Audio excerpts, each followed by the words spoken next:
नमस्कार। आज हम नाथ संप्रदाय के एक ऐसे गहरे रहस्य को समझने जा रहे हैं जो अक्सर कहीं दबकर रह जाता है।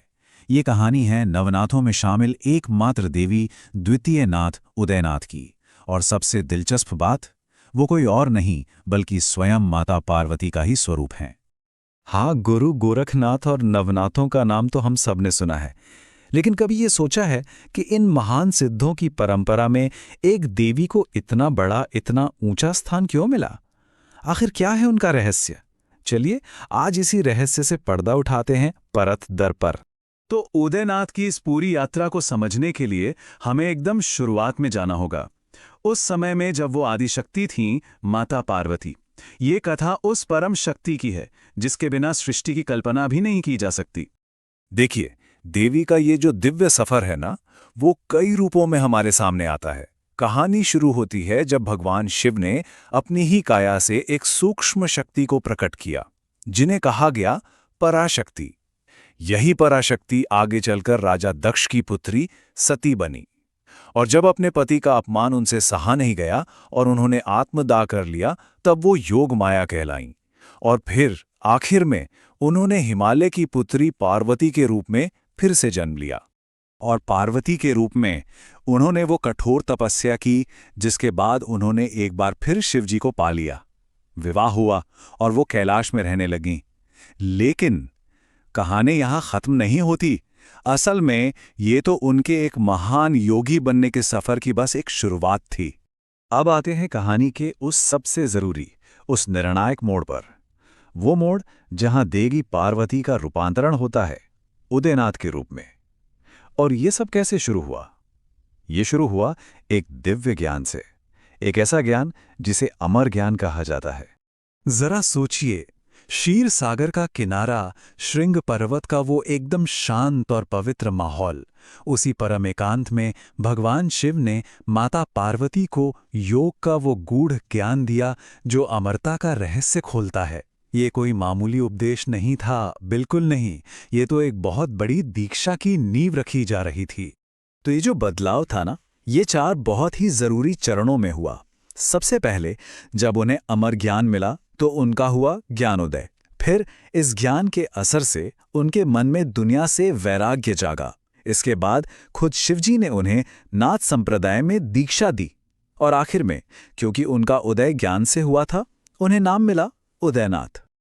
और ये सिर्फ एक नाम नहीं था, ये एक पूरी की पूरी नई पहचान थी।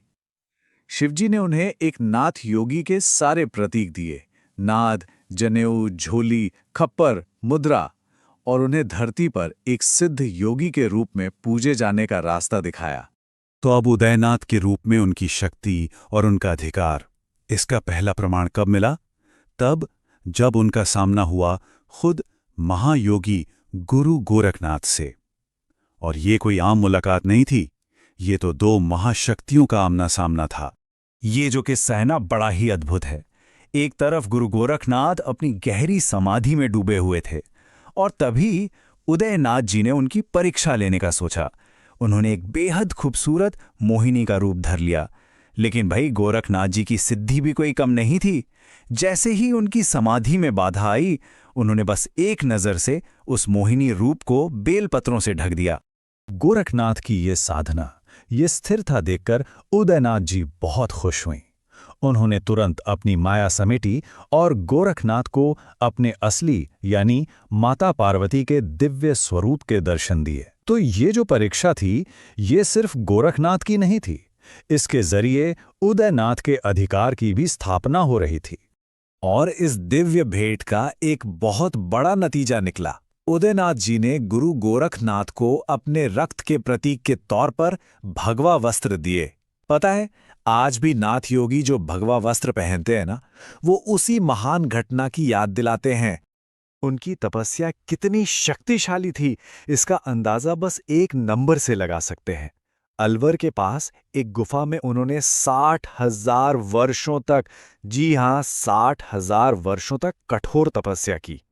सोचिए जरा, ये उनके आध्यात्मिक समर्पण का शिखर था।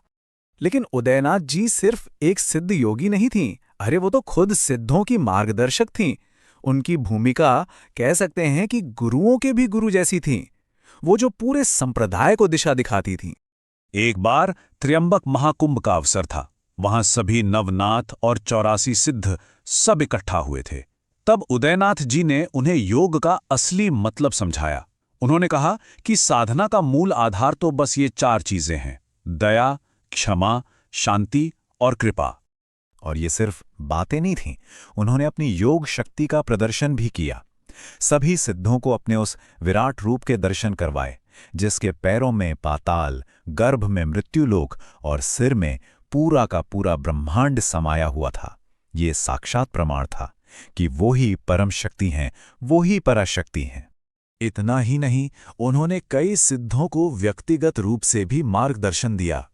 जैसे राजा भर्तृहरिनाथ को उन्होंने ही योग के रास्ते पर चलकर हरिद्वार जाने को कहा था, और गुरु मत्स्येंद्रनाथ को वो गुप्त जगह भी बताई जहां उन्हें मृत संजीवनी बूटी मिलने वाली थी। तो कुल मिला के बात यह है कि उदयनाथ जी कोई साधारण योगी नहीं, वो तो साक्षात पराशक्ति का ही स्वरूप हैं। नाथ संप्रदाय में उन्हें ज्ञान, शक्ति और योग की सबसे बड़ी देवी माना जाता है, और उनकी कहानी स्त्री शक्ति को सबसे ऊंचा सम्मान देने का एक जबरदस्त, एक बहुत ही शक्तिशाली उदाहरण है। और अंत में ये एक सवाल है जो सोचने पर मजबूर करता है। एक ऐसा संप्रदाय जिसमें ज्यादातर पुरुष योगी हैं, वहां एक स्त्री को ज्ञान और शक्ति का शिखर मानना, ये क्या दिखाता है? शायद यही कि जो परम सत्य है वो पुरुष और स्त्री के भेद से कहीं ऊपर है। इस पर सोचेगा।